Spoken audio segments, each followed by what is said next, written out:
இறை கருணை பெற்ற அருளாளர்கள் அன்பர்கள் அனைவரையும் வாழ்த்து வணங்கி மகிழ்கிறோம். அன்பிற்கினியவர்களே, கடந்த பதிவுகளில் நாம் மரணம் பற்றி பதிவிட்டிருந்த விஷயங்கள் பலருடைய மனங்களை வெகுவாக பாதித்திருக்கிறது.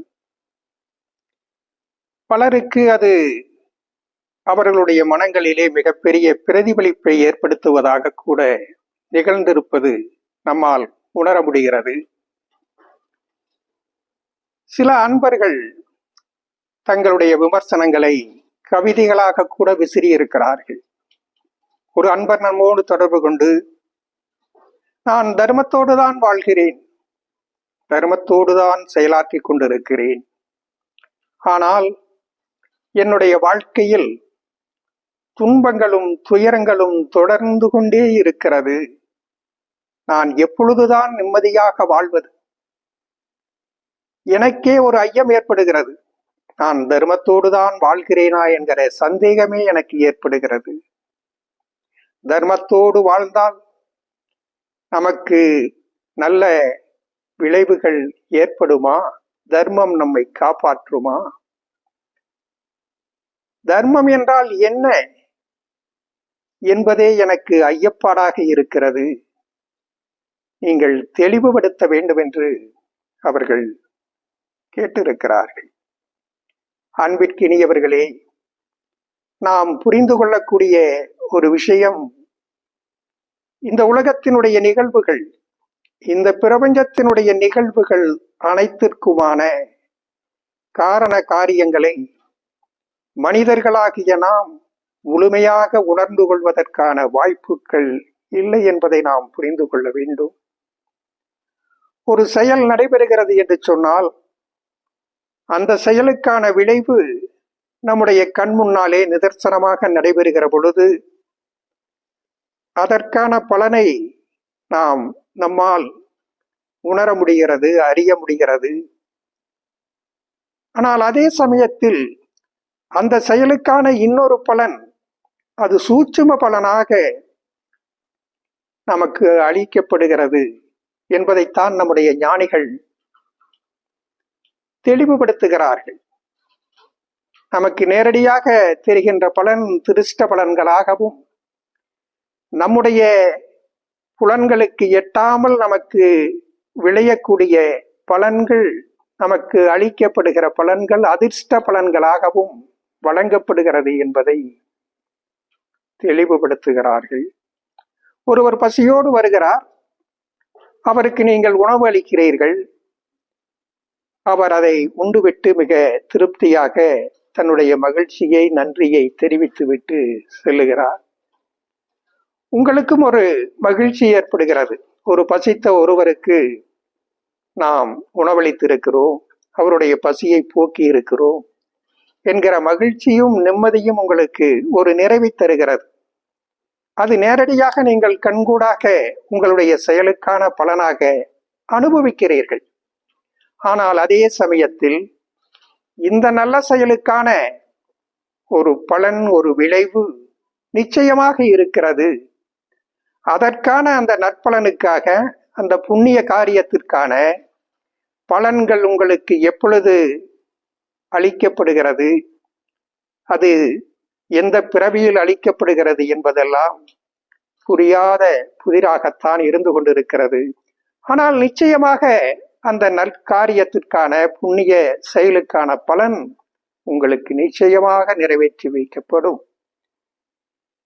இதை நாம் நிதர்சனமாக அறிந்து கொள்ள முடியும். ஒரு கிராமத்திலே வசதியான ஒரு பிரமுகர் இருந்தார். அவருடைய நோக்கமெல்லாம் தன்னுடைய நிலபுலன்களை எல்லாம் பெருக்கிக் கொள்வதாக இருந்தது.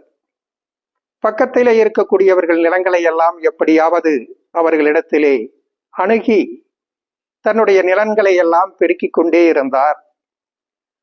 ஒரு விவசாயியிடத்திலே, அருகிலே இருந்த ஒரு விவசாயி மட்டும் தனக்கு இருக்கக்கூடிய இந்த 3 ஏக்கர் நிலம்தான் தன்னுடைய வாழ்க்கையினுடைய ஆதாரமாக இருக்கிறது, எனவே நான் உங்களுக்கு இதை கொடுக்க இயலாது என்று பிடிவாதமாக இருந்தார்.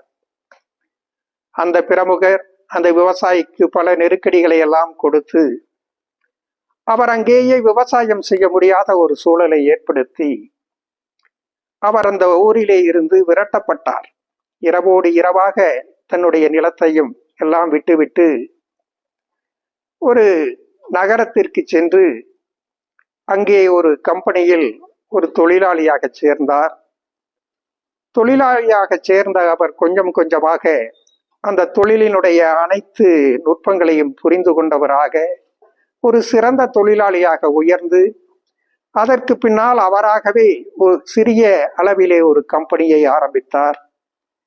கொஞ்சம் கொஞ்சமாக அந்த கம்பெனி வளர்ந்து இன்றைக்கு பல கோடிகள் வியாபாரம் செய்யக்கூடிய ஒரு மிகப்பெரிய கம்பெனியாக உயர்ந்து நிற்கிறது. அவர் பல ஆயிரம் கோடிகளுக்கு சொந்தக்காரராக அவரும் அவருடைய வாரிசுகளும் வாழ்ந்து கொண்டிருக்கிறார்கள். இவரை ஊரை விட்டே விரட்டிய அந்த பிரமுகர், நூற்றுக்கணக்கான ஏக்கர் நிலம் கொண்ட அந்த பிரமுகர், அவருடைய வாரிசுகள் அந்த நிலங்களை எல்லாம் கொஞ்சம் கொஞ்சமாக விற்று அனுபவித்து விட்டு இன்றைக்கு ஒரு சென்ட் நிலம் கூட இல்லாதவர்களாக அவர்கள் வீதிகளிலே சுற்றி கொண்டிருக்கிறார்கள். இவைகளெல்லாம் எப்படி நடைபெறுகிறது? அவரை அந்த ஊரை விட்டே காலி செய்த அவர் செய்த செயலின் மூலமாகத்தான் இவர் இன்றைக்கு மிகப்பெரிய தொழில் அதிபராகி இருக்கிறார். ஒரு வளம் படைத்த வாழ்க்கையை பெற்றிருக்கிறார் என்று சொல்ல முடியுமா?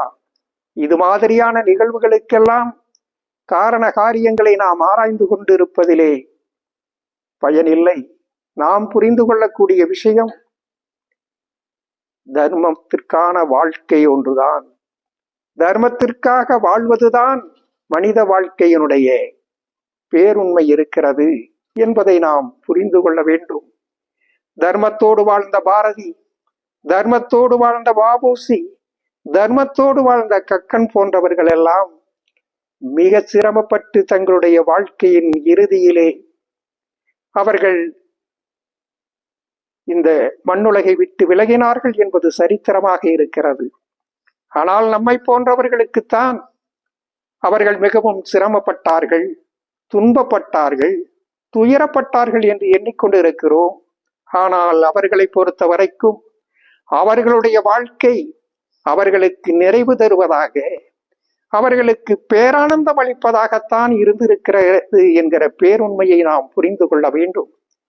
புற நிகழ்வுகளின் மூலமாக நம்முடைய வாழ்க்கையை நாம் தீர்மானிக்கிறோம். ஆனால் அதற்கும் அப்பால் மனித வாழ்க்கை தர்மங்களினால் அது உயர்ந்த நிலையை எட்டச் செய்கிறது. அத்தகைய மனிதர்களுக்கு உயர்ந்த நிலை அளிக்கப்படுகிறது என்பதை நாம் புரிந்து கொள்ள வேண்டும். இந்த உலகத்தில் எல்லா செயல்களுக்கும் ஒரு விளைவு இருக்கிறது. நீங்கள் செய்யக்கூடிய செயல்கள்தான் கர்மங்களாக இருக்கிறது. அந்த கர்மங்களுக்கு, நல்ல செயல்களுக்கு நல்ல விளைவுகளும் நற்பலன்களும் புண்ணிய பலன்களும் உங்களுக்கு கிடைக்கிறது. தீய செயல்களை செய்தால் அது தீவினைகளாக மாறி உங்களுக்கு அது பாவத்தின் மூலமாக கர்ம வினைகளாக பதிவாகி அதற்கான தண்டனையிலே இருந்து எந்த மனிதனும் தப்புவதில்லை. அதற்கான பலனை அனுபவித்துத்தான் தீர வேண்டும் என்பதுதான் இந்த பிரபஞ்சத்தினுடைய நியதியாக இருக்கிறது. சாதாரண மனிதர்களாகிய நாம் புரிந்து கொள்ளக்கூடிய ஒரே விஷயம், இன்றைக்கு நம்முடைய வாழ்வில் நடக்கக்கூடிய செயல்கள் அனைத்திற்கும் காரணம் நாம் முற்பிறவியில், கடந்த பிறவிகளில் நாம் செய்த பலன்களின் விளைவாக, அது பாப புண்ணிய பலன்களின் விளைவாகத்தான் அந்த கர்ம வினைகளை இந்த வாழ்க்கையில் அனுபவித்துக் கொண்டிருக்கிறோம். இன்றைக்கு நாம் இந்த பிறவியில், இந்த வாழ்க்கையில் தர்மத்தோடு வாழ்வதன் மூலமாக, அந்த புண்ணிய பலன்களை சேர்த்து கொள்வதன் மூலமாகத்தான் நீங்கள் அடுத்த கட்ட உயர்நிலைக்கு செல்ல முடியும். எனவே மனிதர்களாகிய நாம் தர்மத்தோடு வாழ்வதற்குத்தான் இந்த மனித வாழ்க்கை என்பதை புரிந்து கொண்டு வாழ்வதற்காகத்தான் இறை பேராற்றல் மனித பிறப்பை கொடுத்திருக்கிறது. இந்த அரிய மனித பிறப்பை பெற்றிருக்கக்கூடிய நாம் அனைவரும் தர்மத்தோடு வாழ்ந்து இறைநிலை அடைவதற்கு முயற்சி செய்வோம். அதற்கான ஆற்றலை, அதற்கான அருளை இறை பேராற்றல், பிரபஞ்ச பேராற்றல் அனைவருக்கும் வழங்கட்டும் பரிபூரண நல்லாசிகள்.